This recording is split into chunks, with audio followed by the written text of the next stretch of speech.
오늘 오늘 본문의 요한복음 13장을 통해서 크게 보면 예수님께서는 하나님 나라에 하나님 나라에 대한 얘기를 하고 있어요. 하나님 나라에 들어가려면은 어떤 사람이 되어야 되는가를 쭉 얘기하면서 하나님이 점점 말씀을 통해서 제자들에게 이렇게 해야 된다는 것을 말씀해 주고 있습니다. 드디어 예수님께서는 이제 하나님의 나라에 십자가에 달리실 그날이 가까웠고, 이제는 그러시기에 앞서 더욱더 주님의 마음은 어쩌면 더 다급한 마음 속에서 진짜 어떤 신앙인이 되어야 될까, 그것을 오늘 제자들에게 몸소 본을 보이면서 예수님께서 이런 신앙인이 되어야 된다고 말씀하시고 있습니다. 그러면 어떤 신앙인이 있을까를 먼저 생각해 보겠습니다. 오늘 본문에 보면은 가룟 유다 같은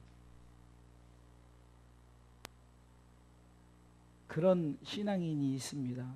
가룟 유다 같은 신앙인은 어떤 신앙인이냐면은 하나님의 생각보다 자기의 욕심대로, 그리고 하나님의 뜻을 전혀 생각하지 않고 자신의 욕심을 갖고 신앙생활을 하는 사람들입니다.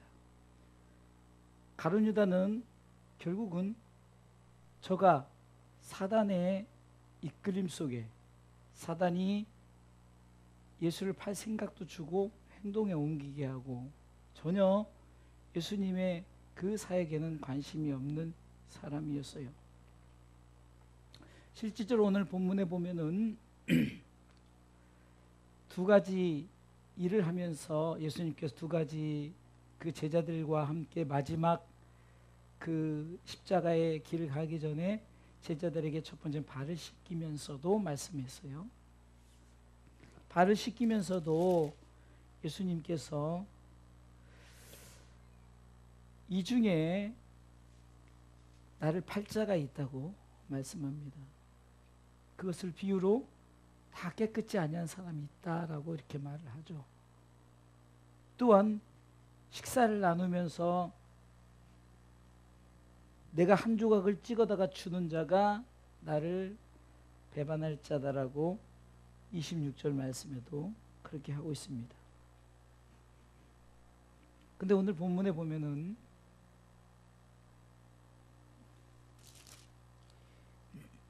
2절 말씀해 보니까 마귀가 벌써 시몬의 아들 가룟 유다의 마음에 예수를 팔려는 생각을 넣었다라고. 그러니까 가룟 유다는 예수님의 12 제자 중 한 사람입니다. 특별히 선택을 받은 자예요. 그런데 중요한 것은 아무리 선택을 받았다 하더라도 사단이 저를 움직일 때, 사단이 저를 움직이려고 생각을 넣을 때 그 생각을 받아들였다는 거죠. 그리고 사단이 실질적으로 그가 작정을 하기 시작하니까 사단이 아예 속으로 생각만 하게 한 게 아니라 아예 속으로 들어가 버렸습니다. 27절 조각을 받은 후 곧 사단이 그 속에 들어간지라. 결국 하나님의 뜻과 하나님의 생각은 하지 않고 자신의 욕심과 자신의 뜻을 주장했던, 자신의 어떤 정욕적인 것을 주장했던 그에게 사단이 생각하게 하고 사단의 생각을 갖게 하고 사단이 들어가 버리니까 결국은 어떻게 됩니까? 예수님을 은삼십에 팔아 넘기지 않습니까? 믿지 않는 자가 아니라 믿는 자 중에 그랬다는 거예요. 가룟 유다를 보면서 나는 어떤 신앙인인가 한번 우리를 돌아봐야 됩니다.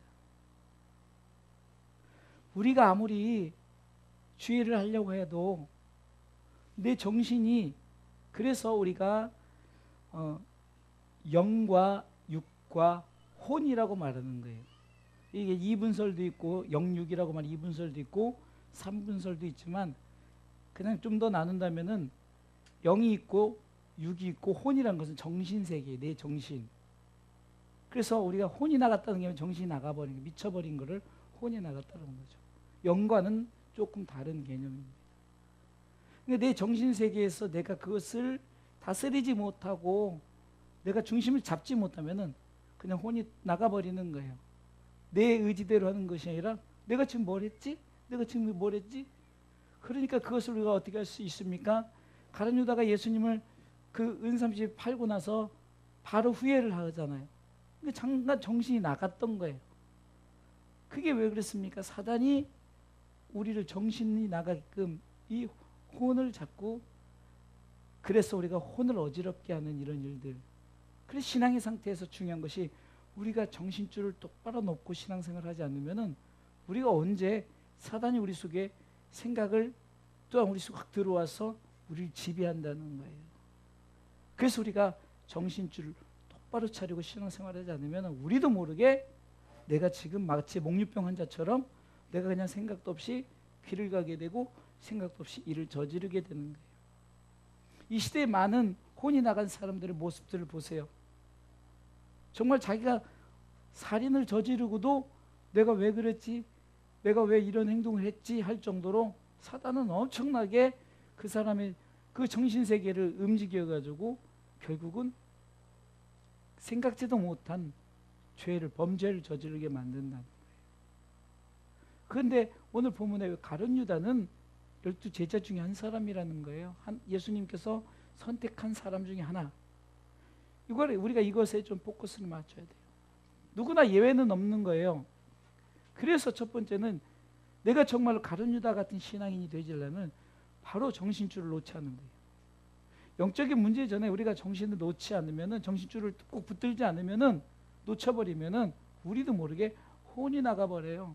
이게 나도 모르게 누군가에 이끌려가고 누군가에 오늘 본문에 2절에 보니까 예수님이 팔려는 생각을 넘어 혼이 벌써 그렇게 움직여지는 거예요. 그러다가 아예 그 사단이 그 속에 27절에 들어가 버리잖아요. 그러기에 우리는 이 본문의 말씀을 통해서 정신 똑바로 차리고 신앙생활 하지 않으면은 우리도 예수 잘 믿다가도 언제 이렇게 가룟 유다처럼 예수님을 배반할 뿐만 아니라 심지어는 늦게 정신 차렸지만 그때도 정신을 차렸지만 실질적으로 정신 차려진 게 아니에요. 진짜 정신 차렸다면 베드로처럼 회개하고 정말 나 자신이 잘못한 것만큼 이상 헌신했었는데 자살을 택하잖아요. 그러기에 우리가 정신 똑바로 차리고 신앙생활 하셔야 돼요. 제가 요즘에 기억력이 굉장히 감퇴가 됐어요. 그래서 깜빡깜빡하는 정도가 되게 심해서 좀 자주 잊어버리고, 물론 여러분들도 그렇다고 하지만 제 나이에 비해서 굉장히 좀 심해요, 요즘에. 그래서 상당히 좀 여러 면에서 좀 조심스럽은 게 있어요. 왜냐면 또 이렇게 약속도 잊어버리고, 오늘도 10시에 무슨 찬양 목회자님들끼리 찬양단을 한다고 해가지고 그냥 몇 명 모이자 해서 일단 그냥 모이는데 갔는데 분명히 10시라 해서 제가 부지런히 해서 10분 전에 도착을 했는데 문이 잠기고 그래서가지고 혹시 내가 요즘에 정신이 없어가지고 다른 날인데 나 혼자 온 건가 그럴 정도로 정신이 없어요. 그러니까 그런 거 생각하니까 정말 이 정신줄 똑바로 잡지 않으면은 흔히 우리가 말하는 치매 온다 그러잖아요. 치매. 그래서 제가 우리 권사님이나 어르신들에도 정신줄 똑바로 붙잡지 않으면 치매 옵니다. 그래서 정신줄 똑바로 잡기 위해서는 자꾸 예배 드리고 자꾸 찬송하고 자꾸 성경 읽고 자꾸 이렇게 해야 정신줄이 똑바로 잡혀지지. 사람이 아무것도 안 하고 그러면 마귀가 언제 우리 가운데 이 정신을 뺏어갈지 모른단 말이에요.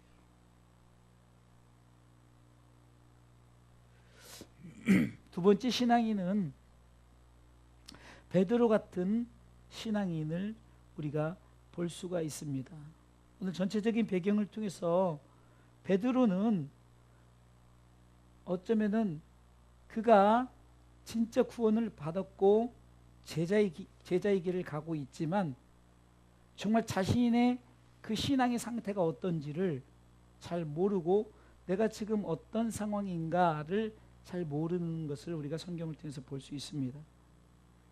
예수님께서 제자들의 발을 씻길 때 그냥 성격이 급하다 보니까 내 몸도, 그러니까 오늘 본문의 말씀에 보니까 발을 씻긴다고 하니까 뭐라고 말합니까?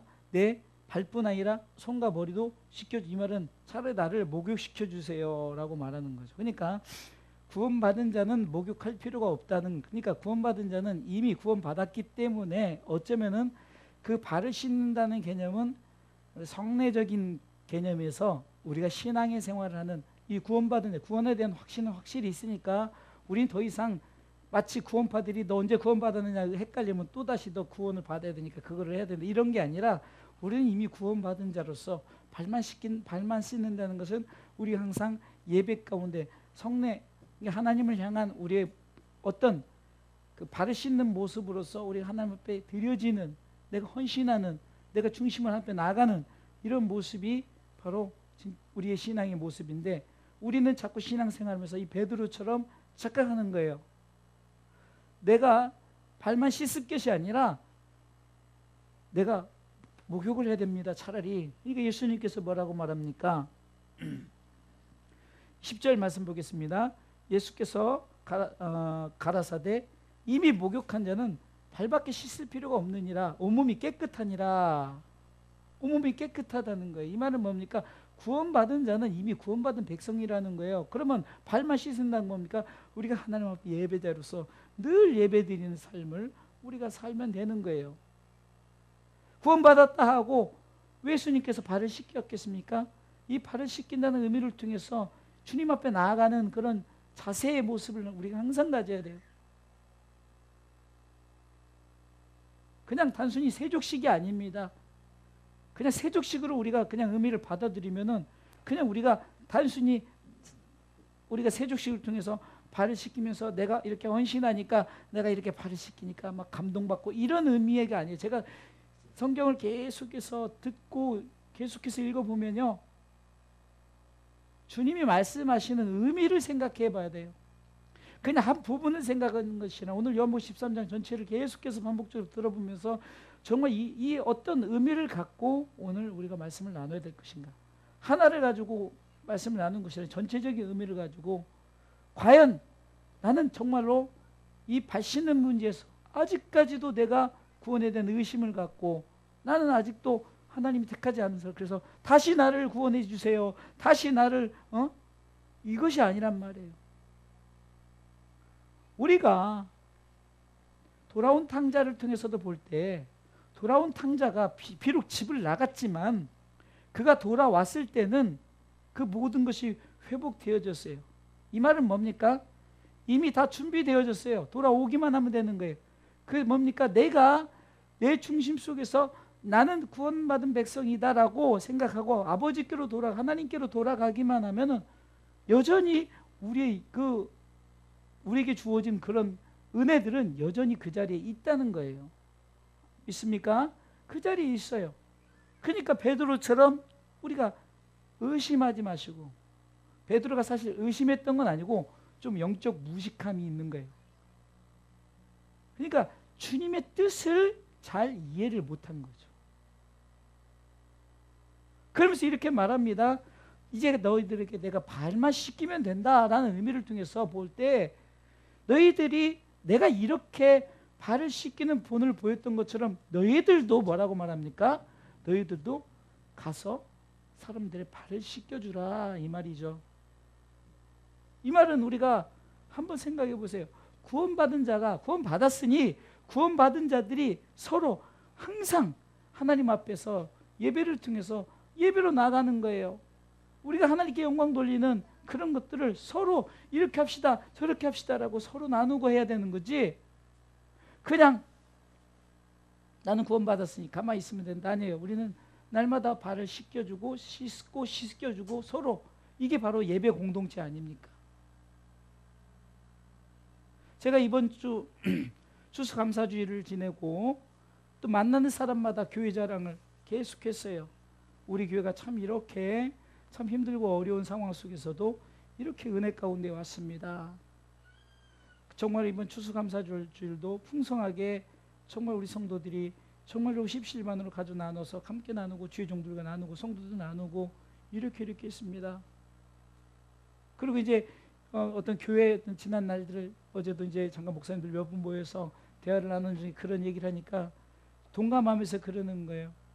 정말로 목회를 참으로 행복하게 하시는군요, 목사님. 그래요, 저 행복하게 합니다. 오히려 옛날에 막 숫자 많았을 때보다 지금 오히려 더 내가 정말 내 자신이 행복하게 하는 것은 뭡니까? 바로 제가 여러분들의 발을 씻겨주고 소리의 발을 어떤 예배 공동체로서 하나님 앞에 예배로 나간다는 거예요.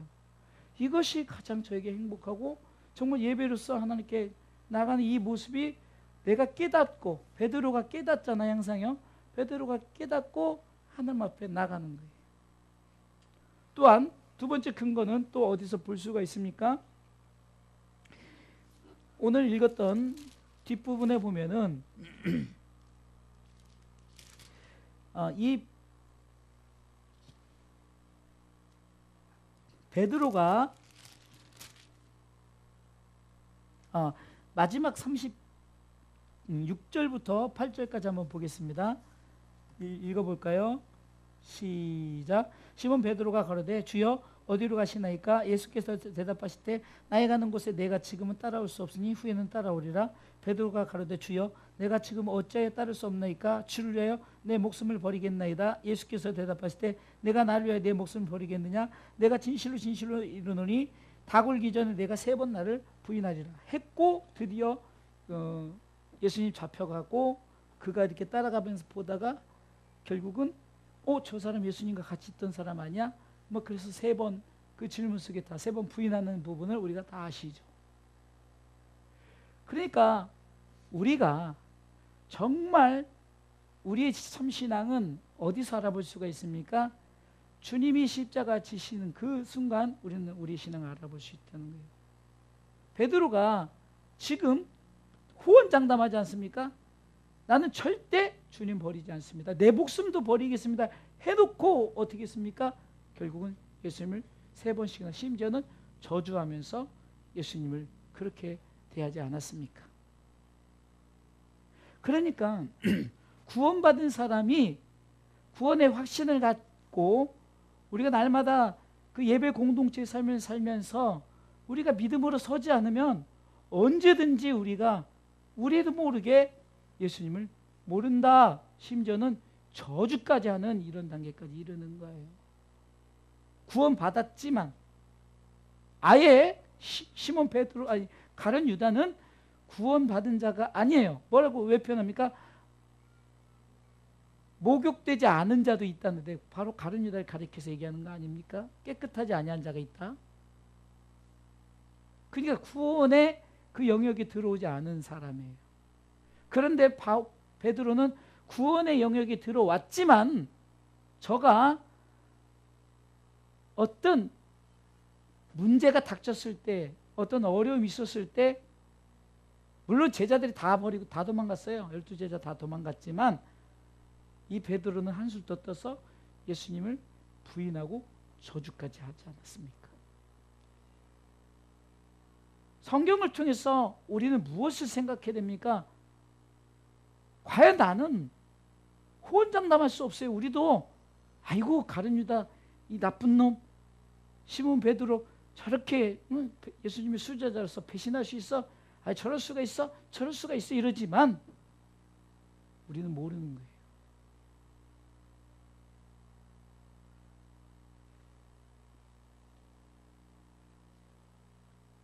그렇기 때문에 우리는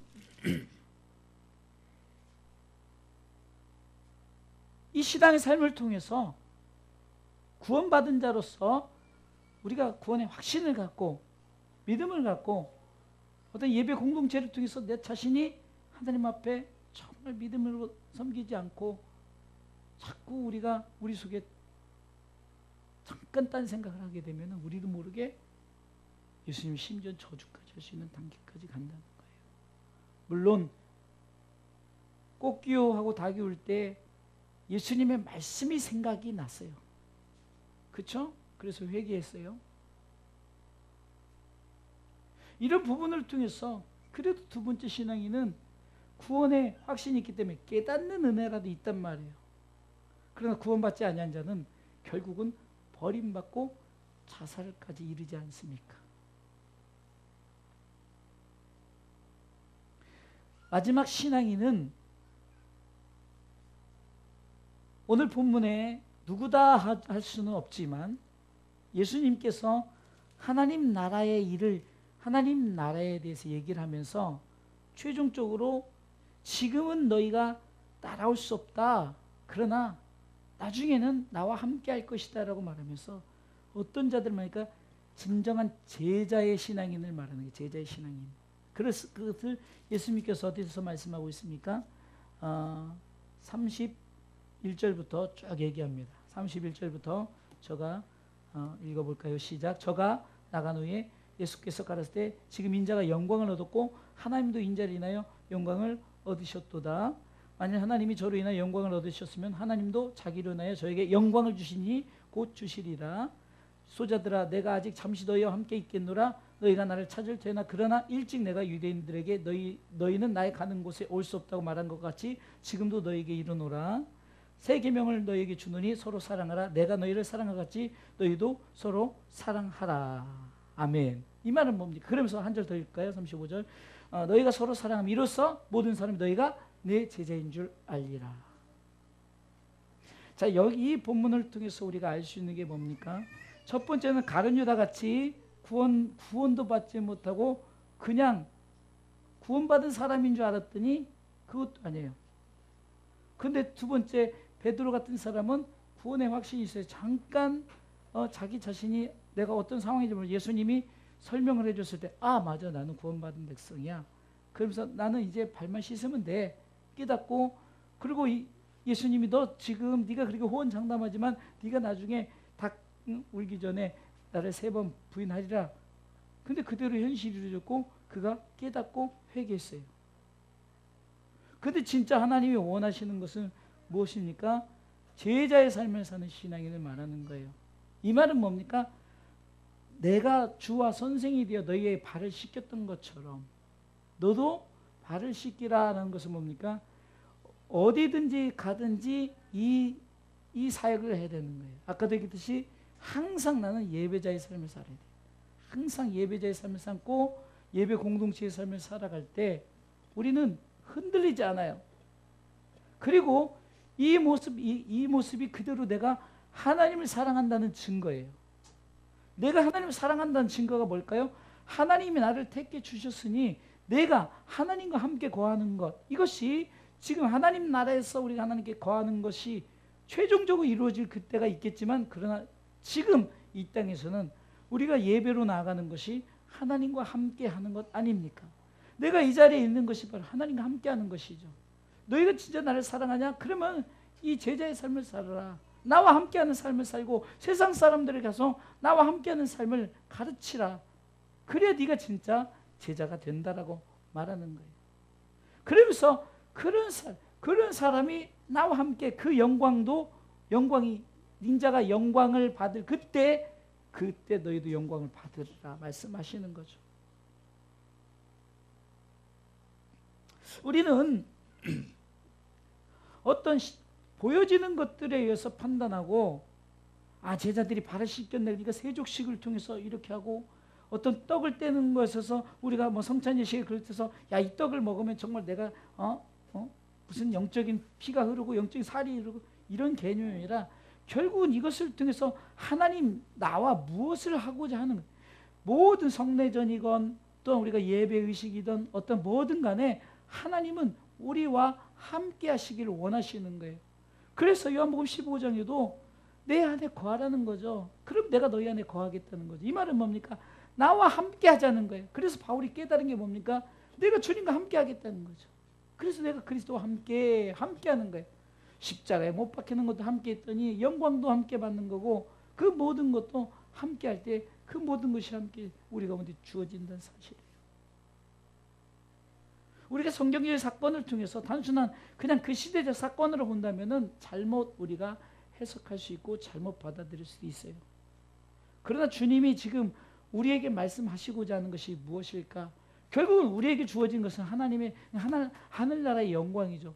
예수님께서도 그러기에 1절에 뭐라고 말씀하십니까? 1절 읽어보겠습니다. 시작. 유월절 전에 예수께서 자기가 세상을 떠나 아버지께로 돌아가실 때가 이른 줄 아시고, 아버지께로 돌아가실 때가 이른 줄 아시고 세상에 있는 자기 사람들을 사랑하실 때 끝까지 사랑하시니라. 이 말은 뭡니까? 내가 끝까지 이들을 위해서 내가 함께 하겠다는 거죠. 끝까지.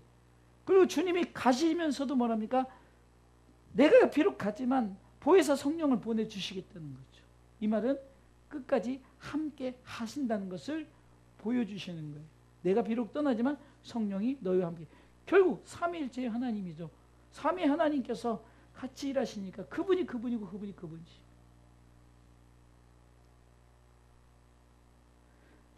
오늘 13장을 통해서 과연 나는 어떤 신앙인인가? 아예 버림받은 가룟 유다 같은 그냥 신앙생활하면서 구원의 확신도 없고 그냥 완전히 종교생활만 하는 그런 사람인가? 아니면은 내가 구원은 받았는데 자꾸 나도 모르게 구원 확신도 모르는데 예수님께서 내가 지금 다시금 구원해 줄게 해서 그러니까 아니다, 너는 이미 구원 받았다. 너는 발만 씻으면 된다면서 정말 네가 정말로 성도로서 예비자로서의 삶은 살아라. 그런 사람이 있는가 하면 우리가 최종적으로는 우리가 하나님과 늘 함께하고 하나님과 서로 사랑 관계를 갖고 그 서로 사랑하는 것은 세상 사람들에게 그 사랑을 가르쳐 주는 거예요. 그러면 우리가 세상 사람들 지난주에도 제가 말씀드렸죠. 사랑한다는 것이 뭡니까? 여러분들이 정말 가족들을 사랑한다면은 복음을 전해야죠. 성도에 대한 사랑, 그 사랑의 계명을 지키는 것이 뭡니까? 내가 자식들을 사랑하기 때문에 예수님께서도 우리를 끝까지 사랑하는 게 뭡니까? 바로 우리 가운데 끝까지 우리를 구원하시고자 우리를 그 영혼을 놓지 않고자 하시는 마음이 있어요. 그와 같이 우리도 그냥 사랑하는 그것이 우리가 세상적인 사랑이 아니라 복음적인 사랑을 얘기하는 거죠. 그 사랑을 서로 사랑하는 자가 되라는 거죠. 이것은 서로 복음 안에서 함께하는 자가 되고 복음 안에서 그것을 서로 나누라. 그것이 사랑하라는 거죠. 제가 여러분들 사랑한다는 것이 뭡니까? 그냥 육적인 사랑은 누구나 할 수 있어요. 그러나 여러분 사랑하는 것은 우리 끝까지 예수 잘 믿고 천국 가서 만납시다. 이것이 진짜 사랑하는 거 아니에요? 그러니까 신앙생활을 잘 못하면은 때로는 진짜 사랑하기 때문에 마치 자식에게 진짜 사랑 매를 들듯이 때로는 성도들이 신앙생활 좀 못하면은 정말 약간 훈계할 수 있는 게 사랑하기 때문에 우리 정신차려 신앙생활 해야 됩니다. 권사님 집사님 이렇게 해서는 안 됩니다. 우리가 이렇게 합시다라고 하는 거지 미워서 막 그거 야단치려고 그런 게 있냐. 그 사랑할 때 진짜 제자가 되기 때문에 말씀하는 거예요. 진짜 제자가 되기 위해서는 우리가 진짜 사랑이 무엇인가를 알고 사랑하시길 주님의 이름으로 축원합니다. 13장 마지막 절을 보세요. 34절에 새 계명을 너에게 주노니, 새 계명이 뭡니까? 서로 사랑하라는 계명이죠. 이것이 그냥 사랑이란 게 뭘까요? 바로 하나님이 사랑이 하나님의 마음이에요. 하나님이 세상을 이처럼 사랑했어요. 그 사랑을 말하는 거예요. 새 계명을 주노니 서로 사랑하라 그러니까 이게 우리가 서로 감싸주고 안아주고 서로 이게 사랑, 이것을 말하는 게 아니라 복음의 사랑을 말하는 거죠. 그런 사랑, 그런 사랑하는 자가 내 계명을 지키는 자라고 말하잖아요. 내가 너희를 사랑한 것 같이 너희도 서로 사랑하라. 그러니까 하나님의 사랑, 예수님의 사랑이 뭡니까? 바로 십자가의 사랑 아닙니까? 복음의 사랑 아닙니까? 그러니까 너희도 그렇게 십자가의 사랑, 복음의 사랑을 하라는 거예요. 그러니까 마태복음 16장 24절처럼 아무든지 나를 따라오려거든 네 십자가 치고 네가 정말 사랑한다는 것을 보여주라는 거죠. 이것이 진짜 하나님 원하시는 사랑이죠.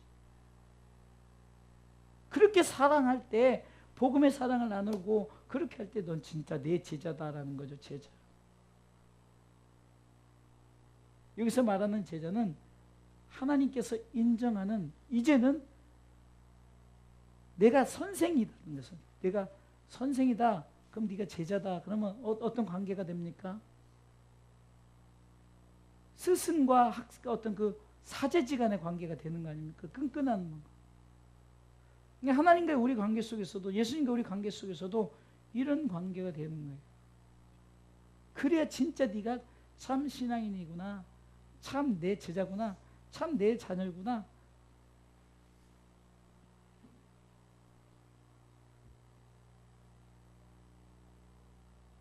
베드로처럼 그렇게 얘기해도 마지막 번에 주여 어디로 가시나이까? 주님이 분명히 이 얘기를 계속하는 거예요. 내가 이제 간다. 그 이제 다음 주 14장에도 보면은 내가 이제 간다. 어디로 가겠어요? 내가 늘 말한 하나님의 나라로 간다는 거죠. 예수님이 십자가를 치는 얘기보다는 내가 하나님의 나라 갈 거니까 이미 내가 십자가 치고 부활하고 승천할 것을 미리 다 얘기를 했어요.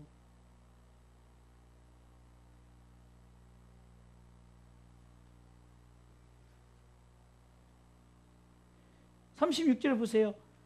베드로가 주여 어디로 가시나이까? 그러니까 예수님께서 나의 가는 곳에 네가 지금은 따라올 수 네가 지금은 따라왔지만 후에는 따라오리가 뭡니까? 나중에 주님 재림할 때 우리 다 만나는 거예요. 지금은 따라가서 나중에 다 만나게 되는 거예요. 그러기 위해서는 네가 제자 되어야 된다는 거예요. 제자 되어야 된다. 결국 요한복음 13장에서 말하는 것은 뭡니까? 진짜 천국 백성이 되기 위해서는 끝까지 구원의 확신을 갖고 예배를 통해서 우리가 항상 예배 공동체를 이루어나가는 거예요. 어떤 상황 속에서도 주님과의 관계, 주님을 만나는 곳이 예배 아닙니까?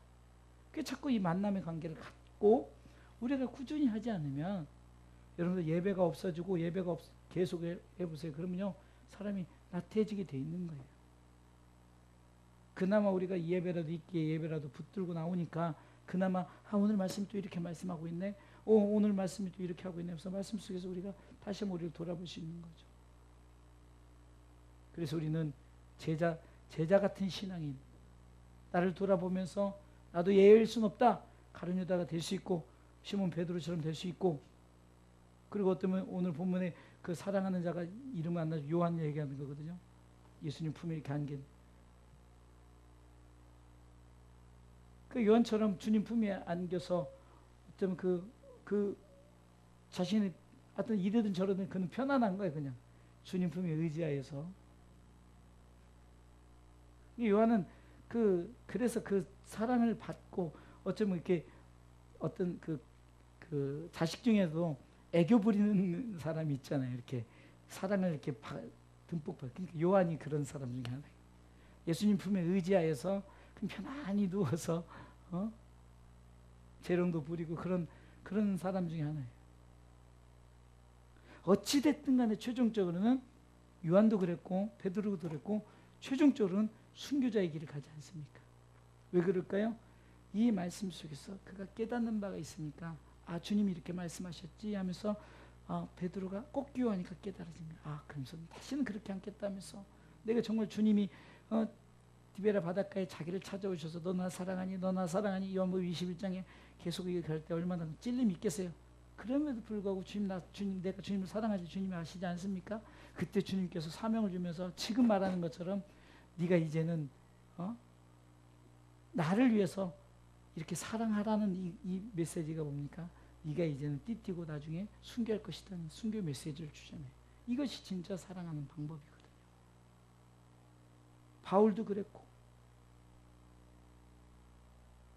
요한도 지난번에 영화를 같이 봤지만 그 영화 속에서도 요한이 예수님 다 죽고 자기만 살고 밤모섬에서 나만 살아서 이렇게 하나님의 말씀 기록하는 것에 좀 어떤 제자들에게 미안한 마음과 나에게 하나님께서 주신 그것을 이렇게 기록한 게 이제 예수란 영화에서 보면은 그 일대기를 그 요한이 마지막 이렇게 하면서 그 예수 영화 속에서 이렇게 예수님의 행적을 쭉 고백하는 그 영화를 만든 장면을 통해서도 이 요한이 첫 장면과 마지막 장면에 나만 이렇게 혼자 살아서 다 순교했는데 그런데 나에게 준 마지막에 뭡니까? 요한 계시록을 쓰게 하고 그래서 나 자신이 하나님의 나라에서 마지막 메시지를 쓸 수 있는 그런 자가 됨에 대한 고백을 하지 않습니까? 그러니까 신앙생활의 결론은 뭘까요? 결국은 하나님 나라의 백성 되기 위한 어쩌면 우리가 처절한 우리가 발버둥을 치는 모습이야. 옛날처럼 막 매를 때리고 막 그러면 더 버티죠. 오히려 팽이를 치면 더 버티시지. 근데 요즘은 그게 아니라 너무 편안해요. 그냥 너무 행복해요. 그럴수록 정신줄 놓지 말고 기본적인 신앙이죠. 예수님에 대한 구원에 대한 확신, 예배자의 삶. 그래서 여러분들에게 예배드리자. 그나마 여러분들 예배드리기 때문에 그래도 그러지만 그렇게 말해도 못 듣는 사람들은 뭐예요? 지난주에도 제가 여기 우리 교회가 작으니까 다 들리잖아요. 근데 이제 밥 먹으면서 수근수근 되는 게 아유 나 오후 예배 안 드리고 가야 돼. 그런데 그런 것도 예배 드려요. 아니 왜 그러냔 말이죠. 일주일에 한 번 나오는 그 예배마저도 정신줄 어디다 놓고 예배 드리는 거예요. 주일 성수란 개념이 없는 거예요. 내가 봐도 답답한데 하나님 보시기에는 아이고 답답해. 우리 돌아가신 어머니 말 들으면 아이고 폭폭해. 그러지 않을까요? 근데 그 밥을 먹으면서 갑자기 밥맛이 뚝 떨어지는 거예요. 갈 생각부터 해요. 정말 우리가 예배 드리는 게 누구를 위해서 드리고 예배를 하는 것이 목사님 눈치 보고 예배 드리고 가고 예배는요 드려주는 게 아니에요. 하나님 그지도 아니고 자기를 위해서 예배 드리는 건데 그것이 사랑하는 건데 발을 씻는 건데 발을 씻기는 게 예배 공동체 안에 서로 발을 씻기는데 예배자로서 우리가 한 마음 하나 한 뜻 화합하고 예배 드리고 저는 오히려 제가 설교할 때도 있지만 오후 예배 때 우리 목사님 설교하면 뒤에서 제가 더 큰 은혜도 받고 제가 오히려 말씀을 다시 한번 돌아볼 수 있고 그리고 예배 집중해서 이것도 놓치지 않고 이것도 하지 않으려고 애를 쓰면서 근데 이렇게 뒤에서 보면요 딴짓하는 사람, 조는 사람 멍 때리는 이게 정신줄 놓은 예배 시간 정신줄 놓고 예배 드리는 사람 차라리 조는 거는 어쩌면은 그냥 사람이 인간이기 때문에 피곤해서 하는 거하고 멍하고 예배 드리는 사람들 개념도 없는 사람들 몇 명 되지도 않는데 그게 제 눈에 보여요. 그게 뭡니까? 아직까지도 내가 구원받은 자가 마땅히 해야 될 예배자의 삶에 대한 그런 게 제자의 삶에 대한 제자의 삶 걸고 뭡니까? 하나님과 함께하는 거죠. 스승과 제자가 함께하듯이 함께하는 거죠. 가족이 함께하듯이 여러분들과 제가 함께할 때 은혜가 있는 거죠. 저 혼자 뭐 아무도 없는데 뻥뻥뻥 소리치면 누구한테 설교를 합니까? 여러분들이 있으니까 함께하니까 서로 하나님 앞에 예배가 드리는 거. 기타만 있으면 뭡니까? 기타를 치면서 노래를 찬양을 하는 사람이 있어야죠. 네? 중요한 것은 기타나 드럼이나 이런 게 중요한 게 아니라 찬송의 소리가 중요한 거예요. 저는 그래서 가끔 일부러 찬양할 때 자 목소리만 합시다. 이게 왜 굉장히 제가 좋아요. 우리 성도들이 목소리로 막 하나님 앞에 찬양하면서 내 영혼이 확정되고 확정되었사오니 이제 우리 성도들이 어느 정도 따라하는 근데 거기서 보면요 그냥 입만 뻥긋뻥긋한 사람이 나면은 진짜 막 소리 내서 좀 찬양 틀려도 내 영혼이 확정되고 한 사람이 달라요. 정말로 예배를 내가 정말 이 예배를 뭔가 한 시간을 드리더라도 내가 정말 중심을 다 드리려고 하는 사람들 뒤에서 춤을 추면서 기뻐하면서 하는 사람이 있는가 하면은 도대체 제대로 안 하니까 모르는 거죠. 이 한글도 모르는 애도 다 따라하는데 80평생을 왜 한글도 알고 다 아는데 왜 못했어요? 관심이 없는 거예요. 시간 가라 말라 시간 때우는 예배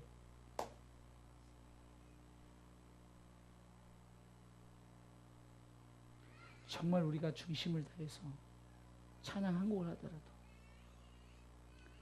말씀 한 구절 읽더라도 크게 읽고 또한 기도할 때도 누가 기도하면은 정말 같이 기도하는 마음으로 내가 대표 기도한다는 마음으로 아멘 아멘 설교자가 선포하면 설교자가 너만 들으라가 아니라 나도 듣고 함께 듣는다 그랬을 때 아이고 그 말이 맞네요. 맞아. 하나님 말씀 맞습니다. 아멘. 이게 그거예요. 하나님 말씀 나도 그 말씀에 동의합니다. 찬성합니다. 맞아요. 그게 아멘이거든요. 그럼 어떤 말씀이 누가 봐도 심지어는 기쁨이가 만약에 한 소절 외우잖아요. 여호와는 나의 목자니 내게 부족함이 없으리다. 그러면 아멘 하는 거예요. 말씀이니까. 뭐 기쁨이가 하면 이 말씀이 애기 말씀이고 어른이 하면 어른 말씀입니까? 말씀은 말씀이죠. 저는 누가 저기 하든 말씀이면 아멘 하는데 말씀이기 때문에 그 사람이 능력자고 능력이 없고 뭐 설교자고 설교가 아니다 아무 상관없어요. 말씀이니까. 이것이 진짜 제자의 삶이라. 나는 어떤 신앙인가 나를 돌아보세요. 여기 있는 사람만큼이라도 중심이 돼서 여기 있는 사람은 진짜 다 열심히 해요. 춤을 추고 찬양하고 기뻐하고 그러니까 그런 안타까움을 가지고 자꾸 다른 사람을 향해서 우리가 기도하면서 저렇게 돼야 되는 게 보여주고 하는데 봐야 되는데 보지도 않으니까 답답하기도 하지만 하여튼가 그렇다는 거예요. 그래서 우리가 중심을 갖고 여기 있는 사람만큼 흔들리지 않고 우리가 정말로 진정한 하나님 기뻐하는 서로 사랑하는 그 서로 사랑하는 복음의 사랑을 하는 그런 사람이 되어서 정말 하나님은 원하시는 나중에 내 영광이 나타날 때 너희들도 그 영광에 참여한다는 그것을 우리가 기억하면서 그것을 바라보면서 우리가 아무리 힘들어도 어려워도 함께 이런 예배의 공동체로서 동역자로서 우리 함께 예배자로 세워지기를 주님의 이름으로 축원합니다.